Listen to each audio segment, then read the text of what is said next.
করবা চৌথের তৈয়ারিটা শুরু হয়ে যায় আগের দিন থেকেই। সেই যে প্রস্তুতি, মেহেন্দি পরা, তারপরে ভোরবেলা 3:30 উঠে সার্গি খাওয়া। সার্গিতে আমাদের ড্রাই ফ্রুটস খায়। তো তারপরে সূর্যোদয় থেকে পুরোপুরি মানে উপোস। তো নির্জলা উপোস। তো সারাদিন ভোগ প্রসাদ বানানো। ঘরের পুজো একটা হয় আমাদের, যেটা করবার পুজো হয় ঘরে, যে রিচুয়ালস এই যে তৈয়ারিটা করে রেখেছি। তো সেটা তো দুটো বাচ্চাকে একদম মানে নিয়ে এবারে তো আমি নাজেহাল হয়ে গেছিলাম। মানে এমন বিদ্যুৎ চমকেছে যে আমি ভোগটা বানাচ্ছি ওদেরকে ঘুম পাড়িয়ে, সেই সময় বিদ্যুৎ চমকানোর আওয়াজে দুজনে একসাথে উঠে পড়েছে।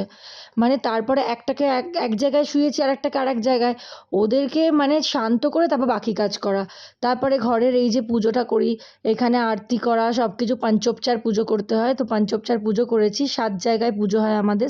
এখানের পুজো কমপ্লিট হলে তারপরে ইন্তজার করতে হয়, মানে ওয়েট করতে হয় ওই কখন চাঁদ বেরোবে। সে তখন চাঁদের পুজো, তারপরে হাজব্যান্ডের পুজো, তারপরে ব্রত ভাঙা, তারপরে খাওয়া। আর এর সাথে সাথে এবারে এক্সট্রা ছিল আমার দুটোকে সামলানো, দুটো ছানাপোনাকে। তো সেই হচ্ছে ব্যাপার। কিন্তু খুব মজায় খুব আনন্দে কাটে। যখন আমি বেনারসে থাকতাম সেই সময় তো আরও মজা হতো, কেন কি ওখানে আশেপাশে সবাই করবা চৌথ করতো। যখন আমি মেহেন্দি লাগাতাম তখন মানে কতজন একসাথে মেহেন্দি লাগাতো। তো দেখতে এত ভালো লাগতো, মাহলটাই পুরো অন্যরকম ছিল।